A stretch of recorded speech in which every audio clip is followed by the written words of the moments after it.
Hello everyone, আমি তোমাদের Sujata ma'am. আজ আবারও একটা নতুন ভিডিও নিয়ে চলে এসেছি।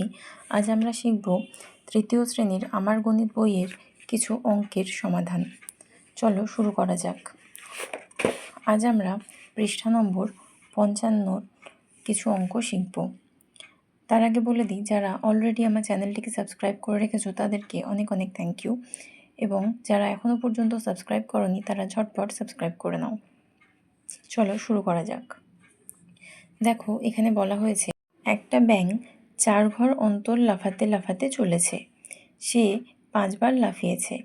সে পাঁচবারে যাবে 4 ঘর প্লাস 4 ঘর প্লাস 4 ঘর প্লাস 4 ঘর প্লাস 4 ঘর, মানে প্রত্যেক 5 বারে 4 ঘর করে যোগ হলো। যদি এরকম করা হয় তাহলে 5 বার 4 ঘর গেছে সমান সমান কী হবে? 5কে 4 দিয়ে আমরা 4 ঘর দিয়ে আমরা গুণ করব। গুণ করলে সেই ব্যাংকটা কত ঘর মোট এগিয়েছে সেটা আমরা খুব সহজেই পেয়ে যাব। ঠিক সেরকমভাবেই অঙ্কগুলো করতে হবে। চলো দেখে নেওয়া যাক। একটি রিকশার ড্যাশটি চাকা। এখানে ছবিতে দেখতে পাচ্ছ প্রতিটি রিকশায় 2টি করে চাকা আছে, তাহলে এখানে লিখব একটি রিকশার 2টি চাকা 2। 4টি রিকশার, তাহলে এখানে 2টি 2টি 2টি 2টি চাকা। তাহলে এখানে কি হবে? প্রথমে আমরা লিখব, বলেছে 4টি রিকশার প্রত্যেকটার কটা করে চাকা আছে? 2টো করে চাকা আছে, তাই তো। তাহলে আমরা এখানে প্রথমে লিখব 4, কারণ আমাদের 4টে রিকশা। কটা করে চাকা আছে? 2টো করে। তাই এখানে এই দুটোকে যদি গুণ করি তাহলে 4-এর ঘরের তোমাকে নামতা পড়তে হবে অথবা 2-এর ঘরের নামতা পড়তে হবে। 4-এর ঘরের নামতা পড়লে 2 ঘর পর্যন্ত পড়বে, 2-এর ঘরের নামতা পড়লে 4 ঘর পর্যন্ত পড়বে। পড়লে কি হবে? 4 দুগুণে 8, 8টি চাকা। এবার দেখো পরের অঙ্কে, একটি মাকড়সার ড্যাশটি পা। এখানে মাকড়সা কতগুলো এঁকে দেওয়া আছে, এগুলো থেকে মাকড়সার পাগুলো গুনে নিয়ে চলো। 1 2 3 4 5 6 7 8। দেখতে পাচ্ছ একটা মাকড়সার কটা করে পা আছে? 8টা পা আছে। তাহলে এখানে আগে লিখে নিই, একটি মাকড়সার 8টি পা। 3টি মাকড়সার, তাহলে কি হবে?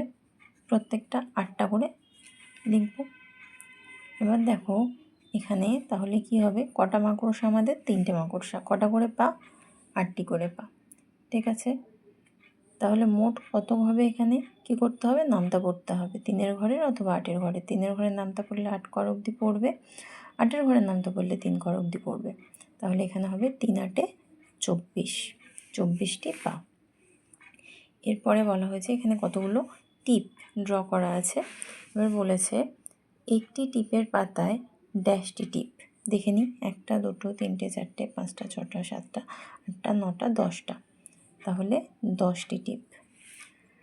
3টে টিপের পাতায়, আগে আমরা এগুলো গুনে দেখে নিই প্রত্যেকটাতে একই টিপের সংখ্যা আছে কিনা। 1 2 3 4 5 6 7 8 9 10, এখানেও 10টা আছে।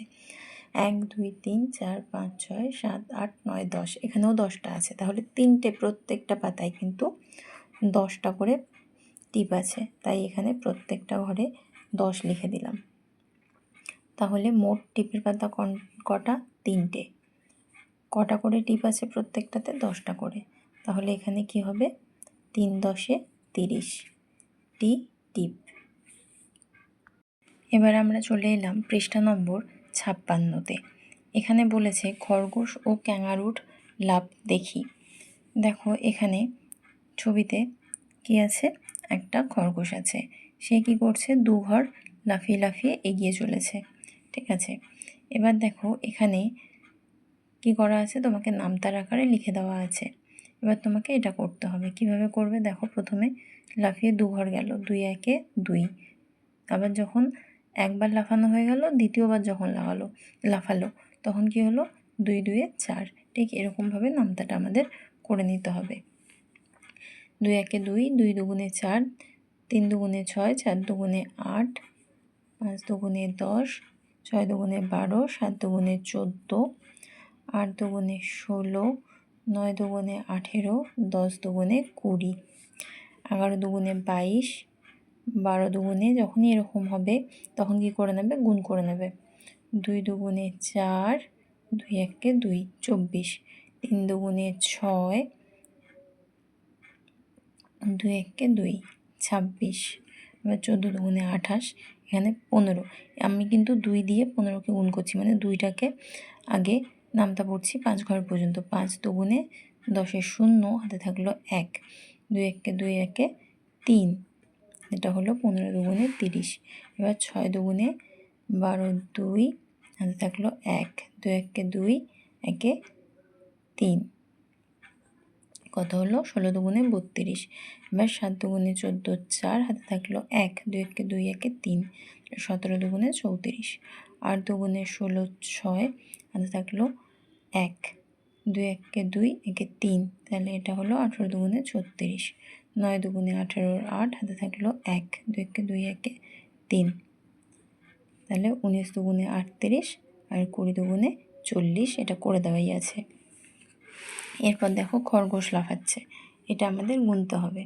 তোমরা এরকম নামতা পড়ে বা গুণ করে যদি না করো তাহলে কিন্তু এরকমভাবে লাফিয়ে লাফিয়েও করতে পারো, প্রথম অবস্থায় খুব সুবিধা হবে। এখানে দেখো খরগোশটা লাফিয়েছিল 2 ঘর করে, এবার ক্যাঙারুটা লাফাবে 4 ঘর করে। তাহলে প্রথমবার যখন লাফিয়েছে 4 একে 4, তারপরের বার 4 দুগুণে 8, তারপরের বার 3 4 12। দেখতে পাচ্ছ এখানে এই যে 3বার যখন লাফিয়েছে 3 4 12 হয়েছে। ঠিক সেরকমভাবে এখানে 4 4 16, 4 5 20, 4 6 24, 4 7 28, 4 8 32, 4 9 36, 4 10 40, 4 একে 4, 4 একে 4, 4 দুগুণে 8, 4 একে 4, 48, 3 4 12, 2, হাতে থাকলো 1, 4 একে 4 একে 5, 4 4, এটা হলো 52, 4 4 16, 6, হাতে থাকলো 1, 4 একে 4 একে 5, এটা হলো 56, 4 15 60 লেখাই আছে। 4 6 24, 2 4, 4 হাতে থাকলো 2, 4 একে 4 5 6, এটা হলো 64, 4 7 28, 2 8, 8 হাতে থাকলো 2, 4 একে 4 5 6, এটা হলো 68। তারপরে 4 8 32, 3 2, 2 হাতে থাকলো 3, 4 একে 4 5 6 7, এটা হলো 72। 4 9 36, 3 6, 6 হাতে থাকলো 3, 4 একে 4 5 6 7, এটা হলো 76। তারপরে 4-এর সঙ্গে 0কে গুণ করলে 0, 4 দুগুণে 8, কত হলো 80। এভাবে কিন্তু আমরা অঙ্কগুলো করে নিতে পারবো।